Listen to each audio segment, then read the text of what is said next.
ഈശോയിൽ ഏറ്റവും സ്നേഹമുള്ളവരെ, ഫെബ്രുവരി 28 വിലനിയൂസിലെ വഴികാട്ടിയായ മാതാവ്.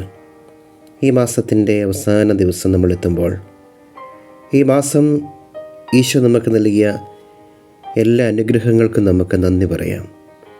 പരിശുദ്ധ അമ്മയിലൂടെ നമുക്ക് ലഭിച്ച എല്ലാ കൃപകളും ഈശോയുടെ സമ്മാനമാണ്. എല്ലാം നമുക്ക് സമർപ്പിക്കാം. മാതാവിലൂടെ ഈശോയുടെ സ്നേഹത്തിൻ്റെ ആഴം കൂടുതലായി അനുഭവിച്ചറിയാൻ നമുക്ക് സാധിക്കട്ടെ. പ്രാർത്ഥനയോടെ വിശ്വാസത്തോടെ നമുക്ക് മാതാവിനെക്കുറിച്ച് കൂടുതലായി അറിയാം. ഓർത്തഡോക്സ് ചരിത്രമനുസരിച്ച് സുവിശേഷകനായ വിശുദ്ധ ലൂക്കായാണ് ഈ ചിത്രം പെയിൻ്റ് ചെയ്തിരിക്കുന്നത്.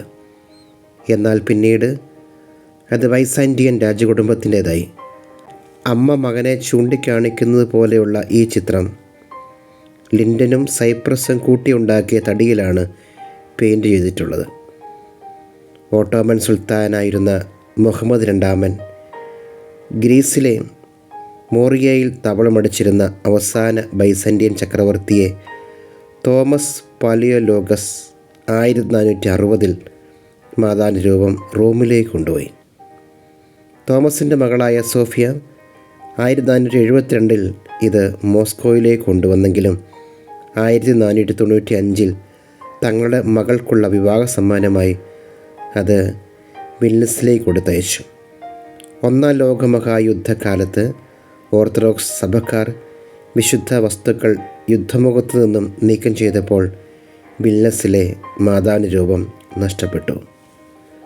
നമുക്ക് പ്രാർത്ഥിക്കാം. ഈശോയുടെ നേരെ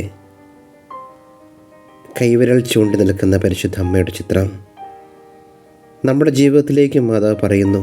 എല്ലാ സങ്കടങ്ങളും വേദനകളും തടസ്സങ്ങളും മാറ്റിത്തരാൻ കഴിവുള്ള തൻ്റെ പുത്രൻ്റെ പക്കലേക്ക് എല്ലാം സമർപ്പിച്ചാൽ മതി എന്നുള്ള ശക്തിയുള്ള ആഴമുള്ള ആശ്വാസം നിറയുന്ന വചനങ്ങൾ എല്ലാം നമുക്ക് അമ്മയുടെ കാര്യങ്ങളിലേക്ക് വിട്ടുകൊടുക്കാം.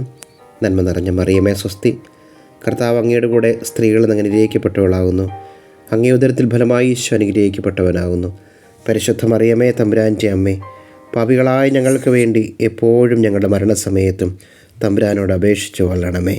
നമ്മുടെ എല്ലാ പ്രാർത്ഥനകളും ഈശോയുടെ കാര്യങ്ങളിലേക്ക് കൊടുത്തുകൊണ്ട് ആശീർവാദത്തിന് വേണ്ടി ശിരസ്സ് നമിക്കാം. നമ്മുടെ കർത്താവായ ഈശോ മിശിഹായുടെ കൃപയും പിതാവായ ദൈവത്തിൻ്റെ സ്നേഹവും പരിശുദ്ധാത്മാവിൻ്റെ സഹവാസവും നാം എല്ലാവരോടും കൂടി ഉണ്ടായിരിക്കട്ടെ, ഇപ്പോഴും എപ്പോഴും എന്നേക്കും. ആമേൻ.